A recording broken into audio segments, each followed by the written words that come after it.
Et depuis le 20 mars, les habitudes des automobilistes sont quelque peu chamboulées à l'échangeur de Boulay sur l'autoroute A4. C'est pas très pratique. Appuyez sur suivant. En fait, le principe du péage de Boulay, madame, c'est de plus s'arrêter.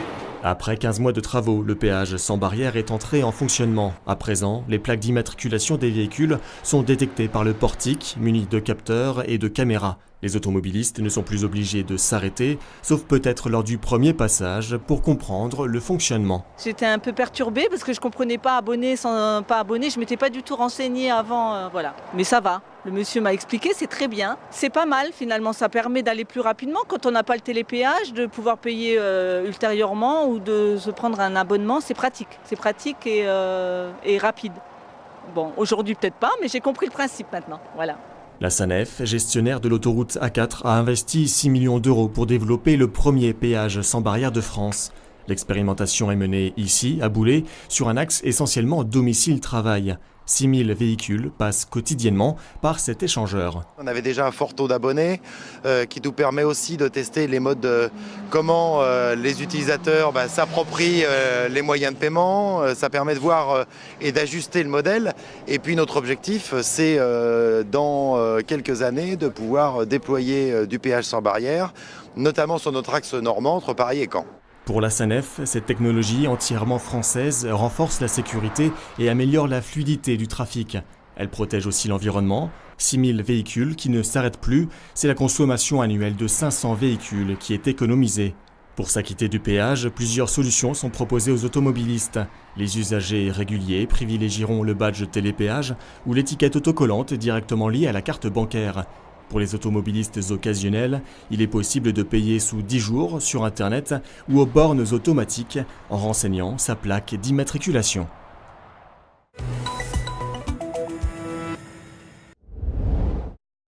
Sa vie a basculé le 26 avril 2014. Dans un accident de la route, Charlie Lévesque perd son meilleur ami. Le conducteur de la voiture était alcoolisé, Charlie l'ignorait. Il roulait trop vite. On lui a dit de ralentir. Donc c'était à Montpellier, vers Nogent-sur-Seine. Mon meilleur ami a dit « Hey mec, moi je tiens la vie ». Malheureusement, c'est lui qui est parti. Perte de contrôle du véhicule dans le virage, 160 au lieu de 60, vitesse estimée par la police. Charlie ne se souvient pas du choc. Elle se réveille dans un hôpital parisien. Son avant-bras droit a dû être amputé. L'amnésie post-traumatique l'empêche de réaliser ce qui s'est passé. J'étais dans le déni de croire qu'on allait encore frapper à ma porte, que mon meilleur ami allait frapper à ma porte et que c'est un cauchemar. J'ai voulu me confronter aux photos de l'accident. Je suis même retournée sur les lieux pour m'imprégner des lieux, pour raviver mes souvenirs. À l'heure actuelle, je peux confirmer qu'il y a des pièces du puzzle qui me manquent. Durant 5 ans, en plus des douleurs et de la réadaptation aux gestes quotidiens, Charlie passe par de nombreux sentiments. Aujourd'hui, elle estime avoir passé un cap. Ça a été constructif aussi, la haine et la vengeance, et ça m'a aidée au départ. Maintenant, je suis plus apaisée envers moi-même. J'ai eu la culpabilité de vivre pendant des années, mais maintenant, je ne culpabilise plus de vivre. On était tous conscients de monter dans la voiture, et malheureusement, ça lui est arrivé. Je le porte tous les jours, ce manque sur mes épaules. Et il n'y a pas que le manque de mon bras, c'est surtout lui. En hommage à son meilleur ami, en septembre dernier, Charlie a créé l'association Grâce à la parole de l'ange. Avec son ami Vladi, assistant d'éducation, elle souhaite démarcher des établissements scolaires pour faire de la prévention. Ça n'arrive pas qu'aux autres en fait. C'est vraiment le message que je veux faire passer parce qu'à l'époque je me sentais invincible comme tout jeune et au final ça m'est tombé dessus comme ça pourrait tomber à n'importe qui. Stupéfiants, médicaments, smartphone, alcool, vraiment pour moi c'est global. Le constat que je fais c'est que les jeunes, soit ils se sentent pas concernés, soit les dangers de la route c'est presque comme un défi ou comme un jeu. C'est presque une façon de se mettre en avant que de faire le fou en voiture. Ils ont des 208, ils se prennent pour Vin Diesel, sauf qu'ils se rendent pas compte que la vie c'est pas un jeu et que une fois que la vie elle est finie et qu'ils ont pas de deuxième chance. Je pense que le fait de rencontrer Lily, ça peut tout de suite leur faire prendre conscience que oui ça existe et dans l'entourage, pas que à la télé ou sur internet. À travers les réseaux sociaux, Charlie soutient également des victimes de la route et leurs familles. À 28 ans, elle a donc retrouvé un certain équilibre dans cette nouvelle partie de sa vie. Elle est aujourd'hui agent des finances publiques et son mariage est prévu d'ici la fin de l'année.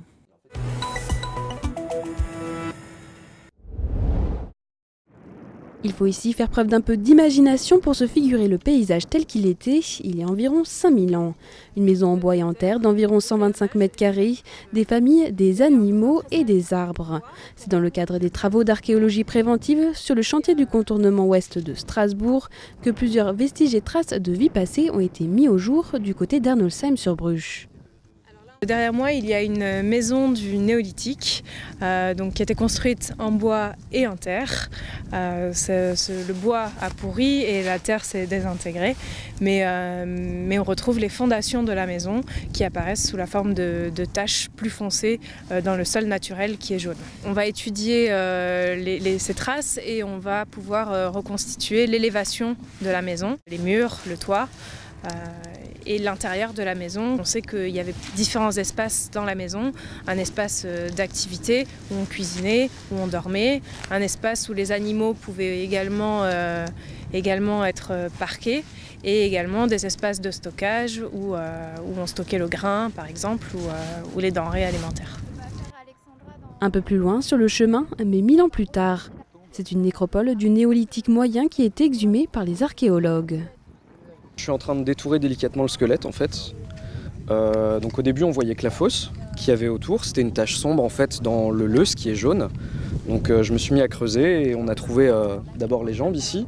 Et puis maintenant je le détourne en entier pour qu'on puisse l'extraire et puis l'étudier après. Ça se casse un petit peu parce qu'il y a les racines qui ont fait un peu exploser les os, il y a les terriers qui ont remué un peu tout ça aussi, que ce soit du ver de terre ou des campagnols ou du hamster. Et donc les os sont friables, mais on voit à quoi ils ressemblent et globalement ils sont en bon état. 20 squelettes ont été découverts ici. Ils seront ensuite envoyés à Sélestat, au siège d'archéologie Alsace, pour être étudiés. De quoi en apprendre plus sur les rites et habitudes millénaires. On aurait deux périodes sur un même chantier, à la fois du néolithique ancien où il y a des habitations et on voit qu'ils restent au même endroit et il y a quand même des siècles d'écart et ils enterrent leurs morts pas très loin non plus. Donc ils restent quand même à peu près au même endroit, même si ça n'a plus la même fonction. Moi, mon travail, ça va être plutôt de restituer les pratiques funéraires, donc comment on les enterre.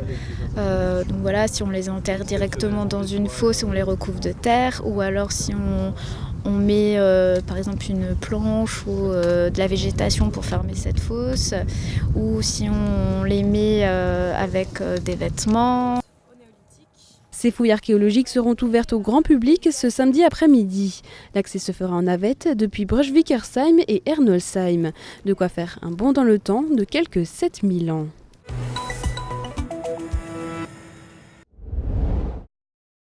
Bientôt, ces plafonds traverseront l'Atlantique, direction Los Angeles, au célèbre musée Jean-Paul Getty. Décrochés exceptionnellement de leur perchoir au musée de la Cour d'Or à Metz, ces 38 planches de plafond bestiaires du XIIIe siècle resteront 3 mois sur le territoire américain à l'occasion d'une exposition temporaire dédiée au thème bestiaire. Ça nous permet de le faire connaître, de dire qu'on a une collection unique au monde, au point qu'elle va partir pour la première fois depuis très longtemps. Enfin, on n'a jamais prêté ce plafond, et surtout pas encore à Los Angeles. Décrocher les planches et les nettoyer, ce petit trésor demande de le bichonner.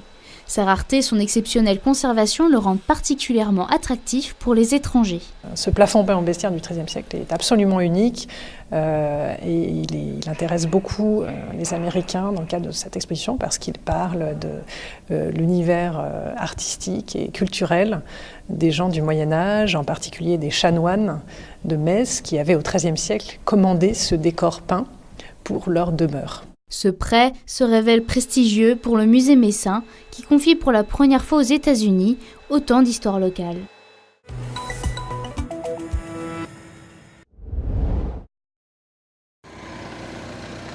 Une voiture s'avance, en sort une personnalité politique, du monde des affaires ou du showbiz, et soudain...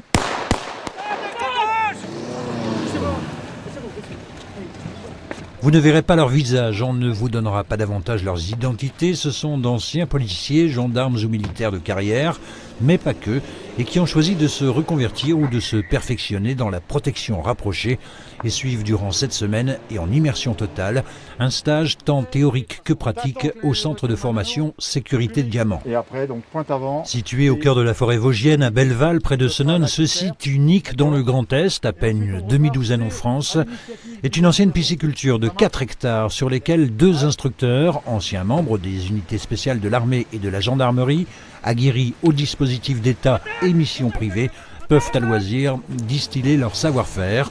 La demande existe, exemple avec Pika venu tout droit de Bretagne. Je suis ancien militaire de la Marine nationale et du coup je travaille dans la sécurité privée donc depuis 5 ans maintenant. C'est vraiment une continuité de ce métier, de rester dans la branche de sécurité qui va me permettre d'évoluer et puis de voir autre chose, de pouvoir peut-être partir à l'étranger, de travailler pour des personnes différentes, travailler avec des groupes complètement différents. On vient en L là, d'accord, et on vient simplement taper. Merci monsieur. Il y a besoin de ce genre de centre de formation? Oui, il y en a besoin. Quand on voit au jour d'aujourd'hui le monde, comment il évolue, malheureusement, il faut absolument que les personnes qui veulent soit changer d'orientation professionnelle ou alors se perfectionner aient vraiment une formation qui soit adéquate aux menaces qui existent. Il faut le savoir, très peu d'agents de protection rapprochée ou de chauffeurs sécurité ont le droit de porter des armes létales pour protéger, c'est leur jargon, l'autorité. Bouge pas! Bouge pas! D'où l'entraînement qui est plus dur que la mission elle-même. Entraînement difficile, guerre facile, hein, c'est un dicton qui circule beaucoup dans les milieux militaires. Ils sont obligés d'avoir quand même une relativement bonne condition physique. S'ils ne l'ont pas, ils vont l'acquérir pendant le stage, puisque vous avez vu derrière vous, on a quand même un parcours commando qui n'est pas forcément très facile. On a également, ils courent tous les jours, enfin un jour sur 2 ils courent, un jour ils font de la muscu ou du crossfit, donc plus les séances de sport de combat régulières, donc ça fait des bonnes semaines. Ils ne sont pas couchés avant 23h, ils sont levés à 6h, à 7h ils attaquent le sport, ils ont minimum 8 heures de cours par jour plus le soir, donc vous voyez ça fait vraiment des bonnes semaines. Ici à Belleval, on propose une quinzaine de stages d'initiation et de perfectionnement qui vont du travail en cortège à la survie en milieu hostile, en passant par la palpation, la gestion de conflits, la mise en sécurité, le reportage en zone de guerre, ou bien encore la prévention du terrorisme et les risques d'attentats. C'est vous, madame?